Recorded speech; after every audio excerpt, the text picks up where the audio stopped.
आज हम इंग्लिश में सिनोनिम के बारे में बताएंगे जो बहुत महत्वपूर्ण है। आज जितने भी इसमें हैं ये किसी भी परीक्षा में 100% 2-4 प्रश्न इसके आने ही आने हैं, तो आप लोग पढ़ लें, बहुत ज़रूरी है इसको पढ़ लेना। चलते हैं। जैसे देखो डोसाइल दिया हुआ है। डोसाइल का मतलब स्टबन।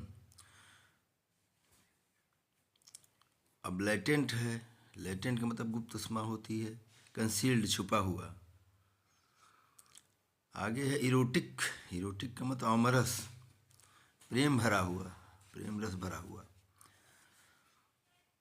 एरोमेटिक का मतलब जो सुगंधित होता है, इसका सिनोनिम फ्रेग्रेंट होगा। नॉस्टैल्जिक का मतलब होता है जिसको घर से बहुत प्रेम हो। इसका उत्तर होगा होमसिक, जिसको घर जाने की बाबा बीमारी हो। नेक्स्ट है सैडिस्टिक। सैडिस्टिक का मतलब होता है जो अपने सुख के लिए दूसरों को पीड़ा दे। स्पोरेडिक का मतलब है ओकेजनल, कभी कभी या तितर बितर फैला हुआ, समय समय पर होने वाला। कंपेंडियम का मतलब होता है ग्लॉसरी, जिसमें अर्थ से शब्द भरे हुए हों।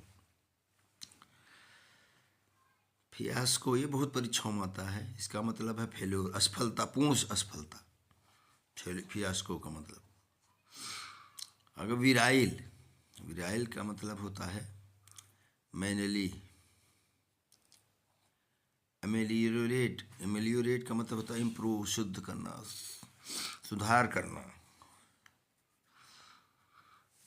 अब लाइसेंसस का मतलब होता है इमोरल, जो अनैतिक हो, दुराचारी हो, उसको लाइसेंसस कहेंगे। ऑस्टेंटेशस का मतलब होता है शोवी, दिखाने वाला, भड़कीला।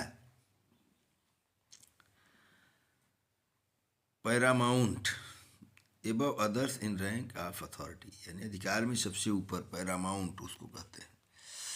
आर्बिटर का मतलब होता है one appointed by two party to settle dispute, यानी विवाद के लिए सरपंच बनना। डायडेक्टिक का मतलब होता है एक प्रकार से कविता में जो मापन के क्षेत्र होते हैं।